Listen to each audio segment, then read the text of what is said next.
परम पूज्य साध्वी जी को सादर वंदन। महर्षि बागभट्ट जी के सूत्रों पर जो पिछले 4 दिनों से चर्चा हो रही है, उन सूत्रों में आज मैं आपसे चिकित्सा विषय की बात शुरू करूंगा। मैंने आपको सबसे पहले दिन बताया था कि महर्षि बागभट्ट कहते हैं कि जिंदगी में 85% बीमारियों को हर व्यक्ति स्वयं ठीक कर सकता है। तो अब तक जो मैं बात कर रहा था कल तक, वो 85% वाला हिस्सा था। इसमें से आपको कोई भी बात ऐसी नहीं लगी होगी जो किसी विशेषज्ञ की मदद से करनी पड़े। अब तक मैंने जितना भी आपको बताया है वो सब इतनी सरल और सहज बातें हैं जो आप स्वयं कर सकते हैं। आज मैं आपको 15% वाले हिस्से की बात करूंगा। जो बचा हुआ 15% हिस्सा है जिसमें किसी विशेषज्ञ की जरूरत है, वो वाली बात आपसे शुरू करूंगा। लेकिन आज आप महसूस करेंगे व्याख्यान खत्म होने के बाद कि अरे, ये 15% भी हम कर सकते हैं। बागभट्ट जी की यही खूबी है।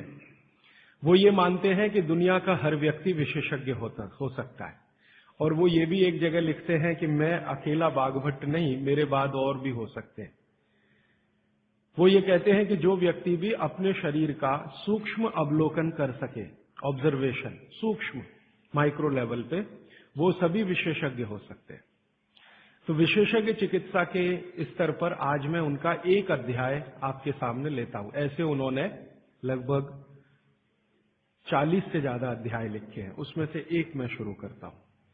बागभट्ट जी ये कहते हैं कि जब विशेषज्ञ चिकित्सा की बात आए, गंभीर रोग जैसे कैंसर है, डायबिटीज है, अर्थराइटिस है, तो इसमें वो कहते हैं कि भगवान ने, प्रकृति ने ऐसी व्यवस्था बनाई है कि विशेष गंभीर रोगों की चिकित्सा भी आप बहुत आसानी से, सहजता से कर सके। उसमें से उन्होंने एक जगह लिखा है कि इस पूरे ब्रह्मांड में, पूरी प्रकृति में ऐसी कई चीजें हैं जो एक साथ वात, पित्त और कफ तीनों को ठीक करने की शक्ति रखती है। एक साथ बहुत कम चीजें ऐसी हैं प्रकृति में जो वात, पित्त, कफ तीनों को एक साथ ठीक रखें। कुछ चीजें ऐसी हैं जो वात को अच्छा रखेंगी, कुछ चीजें ऐसी हैं जो पित्त को अच्छा रखेंगी, कुछ चीजें ऐसी हैं जो कफ को अच्छा रखेंगी। वात को अच्छा रखने वाली सबसे अच्छी चीज जो आपके घर में है वो है तेल। तेल वो जिसमें आप सब्जियां बनाते हैं। तेल वो जिसमें आप सब्जियां बनाते हैं। तो सबसे अच्छी चीज वो बोलते हैं कि तेल है, जो वात को हमेशा समभाव में रखता है, समानता में रखता है, वात को बढ़ने नहीं देता। लेकिन उन्होंने एक शब्द पर जोर दिया है कि तेल का माने शुद्ध तेल। अब ये शुद्ध तेल उन्होंने लिखा 3500 साल पहले। आज के विश्लेषण में अगर हम ध्यान दें तो शुद्ध तेल का माने तेल की घानी से निकाला हुआ सीधा सीधा तेल, बिना कुछ मिलाए हुए सीधा सीधा तेल, कोई भी मशीन से निकाला हुआ सीधा सीधा तेल, उसमें कुछ नहीं मिलाया, मतलब नॉन रिफाइंड तेल। नॉन रिफाइंड तेल।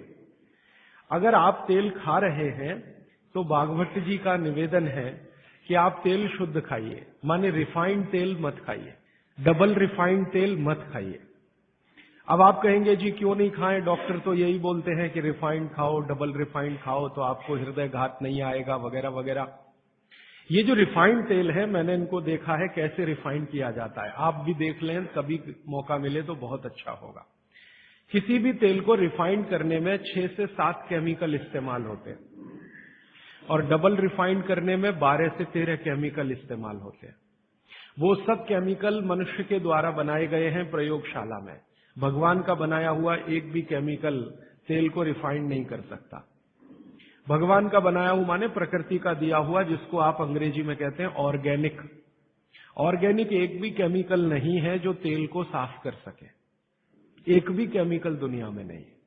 जितने भी केमिकल तेल को साफ करने के लिए उपयोग किए जाते हैं वो सब इनऑर्गेनिक है, और इनऑर्गेनिक केमिकल ही दुनिया में जहर बनाते हैं, और उनका कॉम्बिनेशन जहर की तरफ ही लेके जाता है।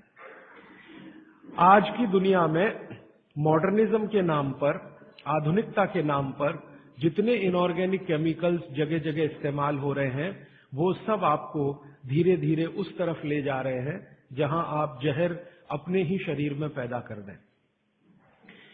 इसलिए रिफाइंड तेल, डबल रिफाइंड तेल गलती से भी मत खाइए। भागवत जी कहते हैं कि जिंदगी भर वात को ठीक रखना है, जिंदगी भर।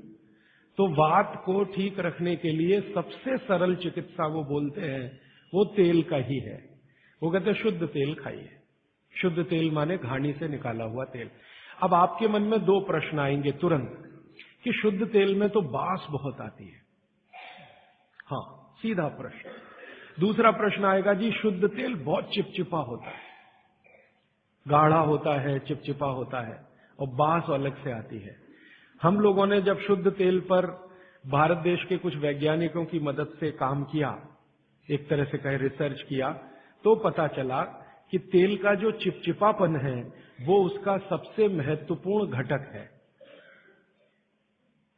तेल में बहुत कुछ होता है, जैसे मैंने आपको पहले दिन बताया ना, मिट्टी में माइक्रो न्यूट्रिएंट्स है, कैल्शियम है, आयरन है, सिलिकॉन है, कोबाल्ट है, ऐसे तेल में भी है, हर चीज में है। तो तेल का जो सबसे महत्वपूर्ण हिस्सा है वो उसका चिपचिपापन ही है। और जैसे ही तेल में से ये चिपचिपापन निकाला तो पता चला वो तेल ही नहीं बचा। तेल जिस चीज के लिए खाया जाता है वो बचा ही नहीं, वो हिस्सा ही गायब हो गया। फिर हमने देखा कि तेल में जो बास आ रही है, बास, वो उसका प्रोटीन कंटेंट है। तेल में प्रोटीन बहुत है। जैसे आपने सुना है दालों में प्रोटीन होता है, दालों में प्रोटीन सबसे ज्यादा है, भगवान का, ईश्वर का दिया हुआ। दालों के बाद दूसरे नंबर पर जो प्रोटीन सबसे ज्यादा है वो तेलों में है। तो आप जो तेल में देख रहे हैं कि उसकी बास है, वो बास जो है ना, उसका ऑर्गेनिक कंटेंट है प्रोटीन के लिए। 4-5 तरह के प्रोटीन है सभी तेलों में। आप जैसे ही तेल की बास निकालेंगे उसका प्रोटीन वाला घटक गायब हो जाता है। अब बास निकाल दिया तो प्रोटीन निकल गया, और चिपचिपापन निकाल दिया तो उसका जो फैटी एसिड है वो गायब।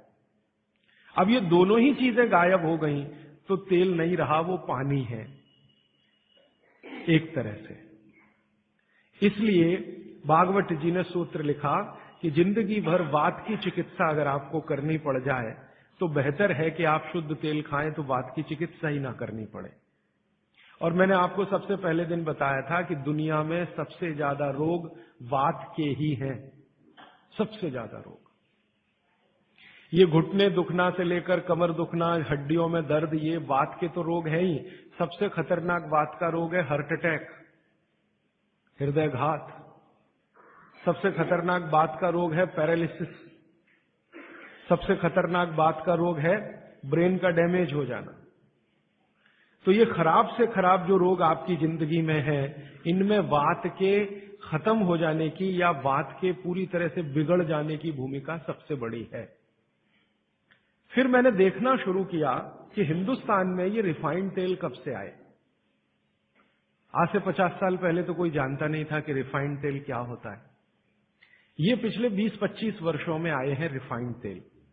कुछ कंपनियां निकली इस देश में, कुछ विदेशों से आई, कुछ हिंदुस्तानी कंपनियां, दोनों ने मिलकर रिफाइंड तेल का चक्कर चलाया। रिफाइंड तेल बहुत अच्छा है, बहुत अच्छा है। अब ये बहुत अच्छा उन्होंने कहा, किसी ने माना नहीं, तो डॉक्टरों से कहलवाया, बहुत बड़े बड़े डॉक्टरों से कहलवाया। जो डॉक्टर अपने मरीजों को कहते हैं कि भैया तेल हमेशा रिफाइंड ही खाना, ये वाला तेल लाना, वो वाला तेल लाना, अलग अलग ब्रांड के है ना, सफोला ले आना, सनफ्लावर ले आना, ये ले आना, वो ले आना। इन डॉक्टरों के साथ मैंने जब वार्ताएं करना शुरू किया, खासकर बंबई के कुछ डॉक्टरों को जो हर समय ये प्रेस्क्रिप्शन के साथ कहना नहीं भूलते कि तेल सफोला का ही खाना या तेल ये ही खाना, तो मैंने कहा डॉक्टर साहब सफोला से आपका क्या रिश्ता है, जो आप हर मरीज को कहते हैं तेल सफोला का ही खाना? ये क्यों नहीं कहते तेल तिल का ही खाना? ये क्यों नहीं कहते तेल नारियल का ही खाना? ये क्यों नहीं कहते तेल मूंगफली का ही खाना? ये सफोला कहां से आ गया? हमारे यहां तो नारियल का तेल होता है, मूंगफली का तेल होता है, तिल का तेल होता है, सफोला का तेल ये हिंदुस्तान का। तो वो डॉक्टर तो नहीं बताते, लेकिन उनकी पत्नियां बताती हैं कि वो सफोला वाला आता है ना, तो डॉक्टर साहब को कभी रेफ्रिजरेटर दे जाता है, कभी टेलीविजन दे जाता है, कभी डॉक्टर साहब और मुझे मिला के नेपाल की यात्रा करा देता है, कभी हमारे बच्चों के साथ हमको अफ्रीका की सफारी दिखा देता है। तो ये है चक्कर सारा कि एक तरह से किकबैक डॉक्टर साहब को प्रत्यक्ष और परोक्ष रूप से मिल रही है। इसलिए डॉक्टर साहब बार बार कह रहे हैं कि सफोला का तेल खाना। अब ये सफोला का तेल हमने लेकर टेस्ट किया लेबोरेटरी में। सूरजमुखी का तेल जो अलग अलग ब्रांड का है वो टेस्ट किया लेबोरेटरी में। दिल्ली में all India institute of medical sciences के कई डॉक्टरों को इसमें इंटरेस्ट हुआ कि बात तो ये गहरी है, इस पे काम करके देखना चाहिए। तो वो डॉक्टरों ने जो कुछ भी निकाल के दिया है रिसर्च के रूप में, है तो बहुत मोटा हिस्सा, अगर बात करूं तो बहुत दिन बीत जाएंगे, उसका निष्कर्ष एक वाक्य में बता देता हूं कि तेल में जैसे ही आप बांस को निकालेंगे और उसका चिपचिपापन हटाएंगे, वो तेल ही नहीं रहता, तेल के सारे महत्वपूर्ण घटक निकल जाते हैं। और डबल रिफाइंड में तो कुछ भी नहीं बचता। डबल रिफाइंड तो बिल्कुल छूछ है, कुछ है ही नहीं उसमें, और आप उसको खा रहे हैं। तो तेल के माध्यम से शरीर को जो कुछ चाहिए वो मिलता नहीं। आप बोलेंगे जी तेल के माध्यम से हमारे शरीर को क्या मिलता है। मैं बार बार एक शब्द पे आपको ध्यान लाया, HDL, हाई डेंसिटी लिपोप्रोटीन। ये तेलों में से ही आता है आपके शरीर में। वैसे तो ये लीवर में बनता है, लेकिन तेल खाएं तब, खाएंगे नहीं तो बनेगा नहीं है। तो शुद्ध तेल आप खाएं तो आपके लीवर की मदद से HDL आपके शरीर में बेहतरीन स्थिति में रहे। और ये HDL ही है जो आज की रिसर्च बताती है जो वात को कंट्रोल कर सकता है, HDL ही है। तो आधुनिक विज्ञान का ये HDL और 3500 साल पहले के विज्ञान बागभट्ट चिकित्सा का तेल, ये दोनों एक ही चीजें हैं। तो आप शुद्ध तेल खाएं तो HDL अच्छा रहे। HDL अच्छा रहे, जिंदगी में हार्ट अटैक आने की कोई संभावना नहीं। आप निसंकोच अपना जीवन बिताइए।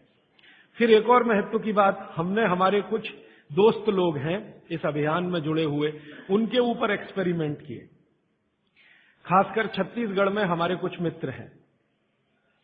मैंने कहा भाई आप ऐसा करो, चिकित्सा करनी है तो बागभट्ट की करो। हाँ ठीक है करेंगे। तुम डॉक्टर बंद कर दो। हाँ बंद कर देंगे। तो ऐसे हमने कुछ हमारे दोस्त इकट्ठे किए जिनको बहुत ज्यादा समस्या है कोलेस्ट्रॉल की, बहुत ज्यादा समस्या है ट्राइग्लिसराइड की, बहुत ज्यादा समस्या है हाई बीपी की। ऐसे कुछ लोग इकट्ठे किए।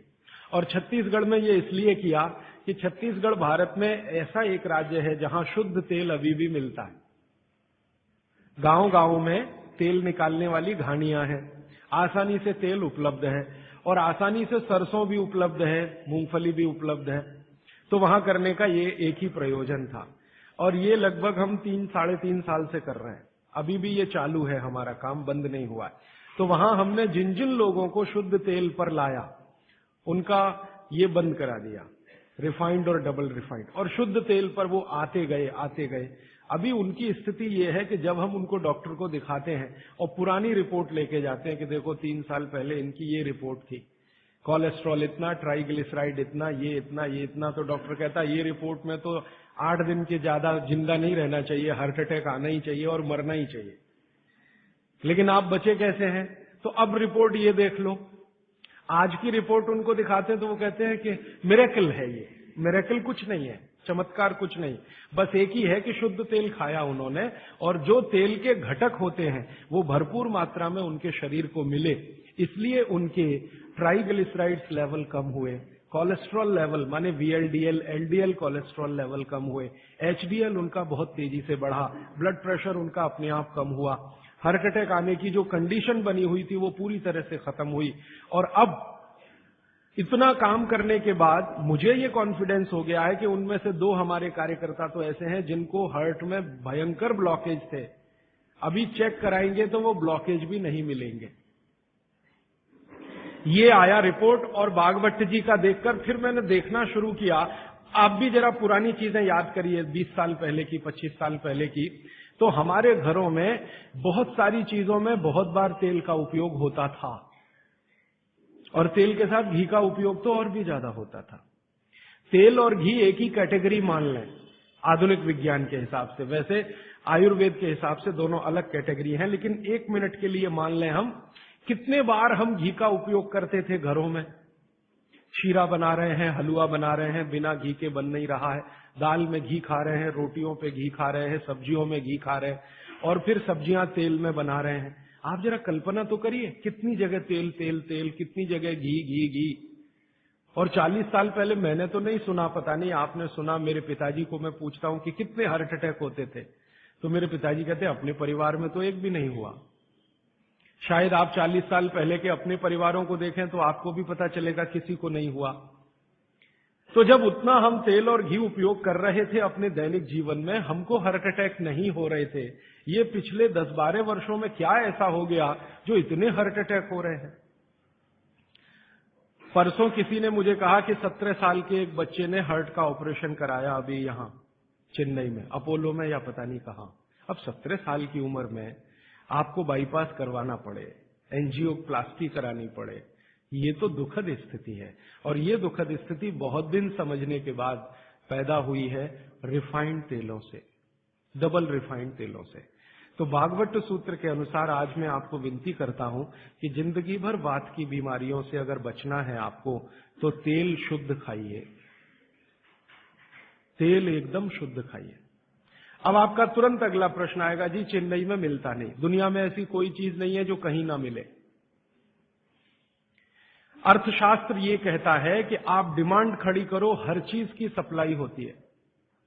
जब रिफाइंड और डबल रिफाइंड तेल बिक सकता है तो शुद्ध तेल भी यहीं मिलेगा।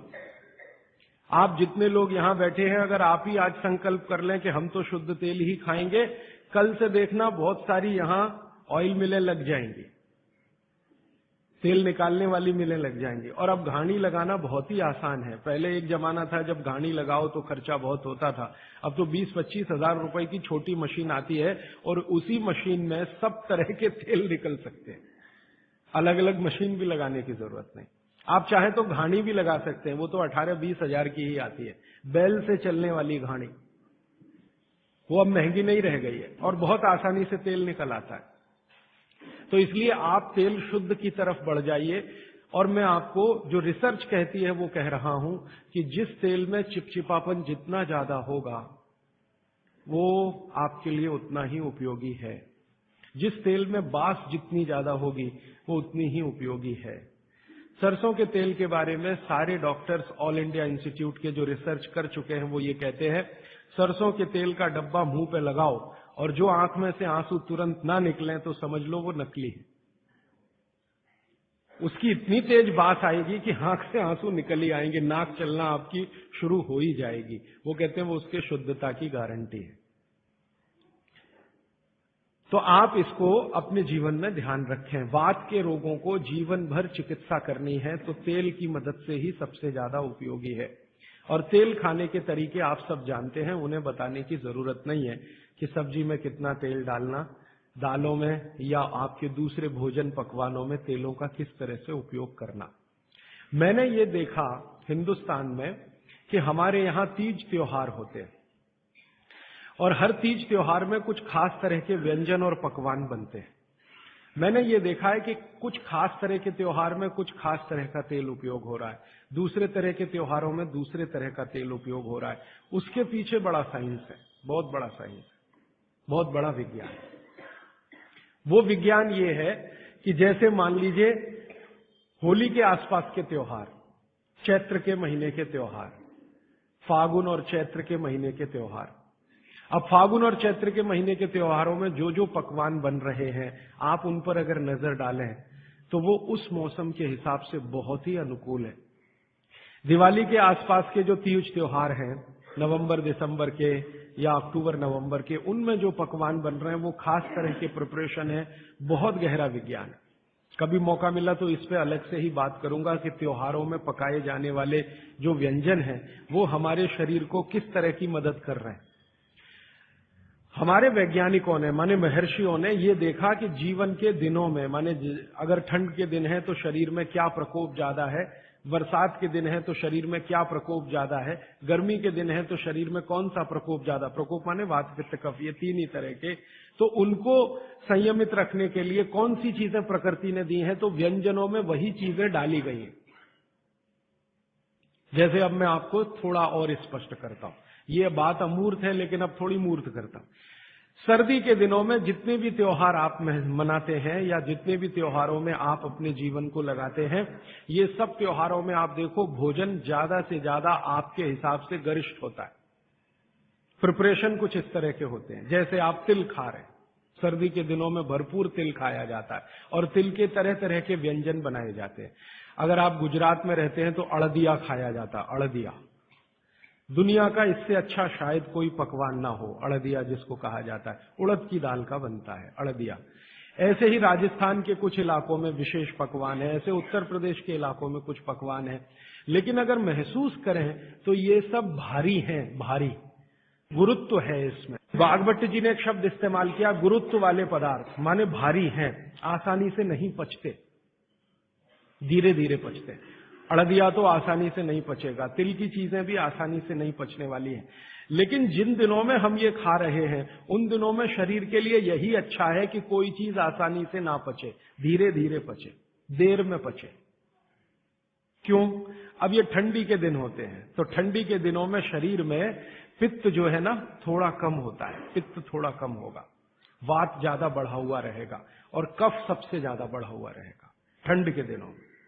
अब कफ सबसे ज्यादा बढ़ा हुआ है तो कफ का असर हमारी जठर अग्नि पर है।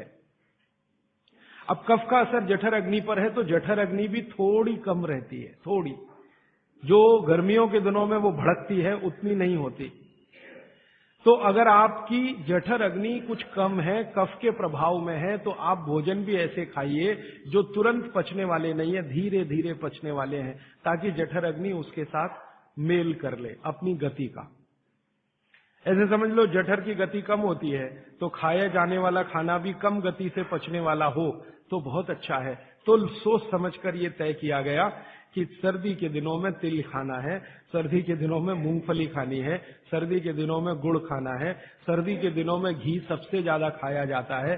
और आपने अक्सर वैद्यों से सुना होगा सेहत बनानी है तो यही दिन सबसे अच्छे हैं, माने खूब अच्छा अच्छा खाओ।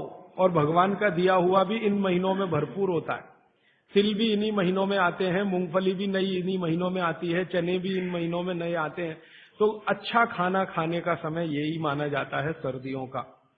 और अच्छा खाना वो जो गुरुत्व वाला है, गुरुत्व वाला वो जो थोड़ा धीरे धीरे धीरे धीरे पचता है।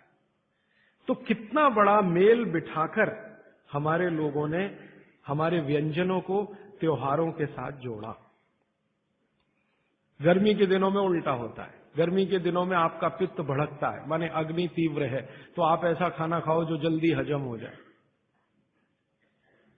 बारिश के दिनों में सम रहता है, पित्त जो है बहुत ही कम होता है, तो बारिश के दिनों में यह कहा जाता है कि भैया सबसे हल्का खाना खाओ बारिश के दिनों में, क्योंकि पित्त उस समय सबसे कम है। और कई बार तो कहते हैं जी एक ही बार खा लो तो अच्छा है बारिश के दिनों में। और जैन समाज वाले तो जानते हैं कि बारिश के दिनों के खाने में बहुत रिस्ट्रिक्शन है। क्यों जी? ऐसा खाना तो आप खा ही नहीं सकते जिसमें पानी बहुत हो, क्योंकि शरीर में ही पानी बहुत होता है उस समय, प्रकृति के हिसाब से शरीर चलता है। तो बारिश के दिनों में अक्सर आपने सुना है जैन साधु संतों के मुंह से कि हरा पत्ती का सब्जी मत खाओ, हरा सब्जियां मत खाओ, ये वगैरह वगैरह। हरे पत्ती की सभी सब्जियां बहुत पानी भरी हुई, पानी शरीर में ही पहले से ज्यादा है क्योंकि बारिश में नमी ज्यादा है, तो आप ज्यादा पानी के शिकार होंगे। ज्यादा पानी भी अच्छा नहीं है, कम पानी भी अच्छा नहीं है।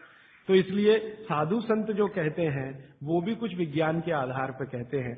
बस अंतर इतना ही है कि हमारे दिमाग में क्यों इतना गहरा घुसा हुआ है कि जब तक क्यों एक्सप्लेन कोई नहीं करता हम ना उसकी बात सुनते हैं ना मानते। तो अपने देश में बागभट्ट जी के अनुसार वात की चिकित्सा जिंदगी भर अच्छी रहे आपकी तो तेल शुद्ध खाइए, ये एक सूत्र। अब दूसरा सूत्र वो कहते हैं कि पित्त की चिकित्सा, पित्त जिंदगी भर आपका ठीक रहे, आपको तकलीफ ही ना आए, तो कहते हैं देशी गाय का घी खाइए। पित्त को जिंदगी भर सम रखने के लिए अगर कोई एक चीज उन्होंने बताई है सबसे अच्छी, वैसे तो उन्होंने सैकड़ों चीजें बताई, सबसे अच्छी तो उसकी ऊपर की श्रेणी में गिनती है घी। घी माने गाय का घी।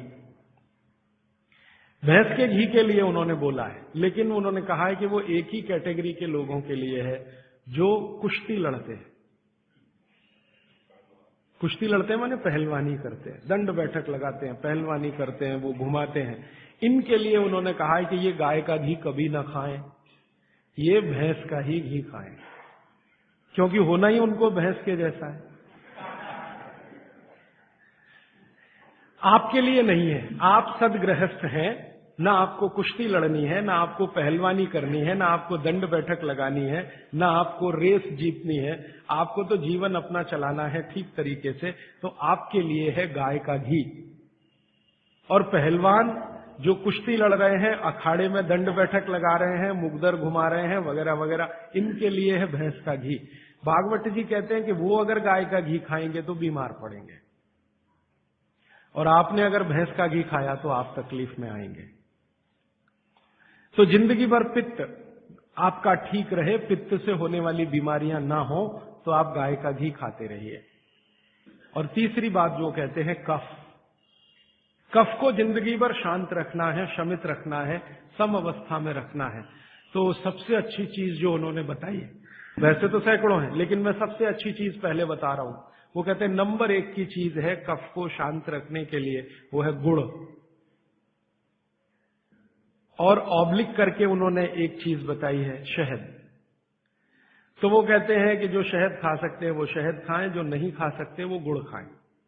अब आप में से जो जैन सिद्धांतों का पालन करने वाले हैं उनके लिए है गुड़, और जो जैन सिद्धांतों का पालन नहीं करते वो शहद भी ले सकते हैं। तो 3 चीजों की अब बात मैं कर रहा हूं। पहली चीज हो गई शुद्ध तेल, दूसरी चीज हो गई गाय का घी, और तीसरा हो गया गुड़। उल्टे से शुरू करता हूं, गुड़ कफ को कैसे शांत रखेगा। आधुनिक विज्ञान की जानकारी कुछ मैं आपको इसमें जोड़ना चाहता हूं। कफ जब भी बिगड़ता है, कफ जब भी बिगड़ता है तो शरीर में एक तत्व की बहुत कमी आ जाती है, वो है फास्फोरस। केमिकल है एक फास्फोरस। जब भी कफ बिगड़ेगा तो आप समझ लो आपके शरीर में फास्फोरस की कमी है। और फास्फोरस का एक छोटा भाई भी है, आर्सेनिक। आर्सेनिक वैसे तो शरीर में ना रहे तो अच्छा है क्योंकि जहर है, लेकिन बहुत मामूली मात्रा में रहे तो फास्फोरस को ताकत देता है ये आर्सेनिक। फास्फोरस का कॉम्प्लीमेंट्री है आर्सेनिक। ये केमिस्ट्री की बात है। अब आप समझ लीजिए कि कफ आपके शरीर में बढ़ गया, इसका माने फास्फोरस कम हो गया। तो भागवत जी ने कितनी इंटेलिजेंसी से चुना, गुड़ खाओ।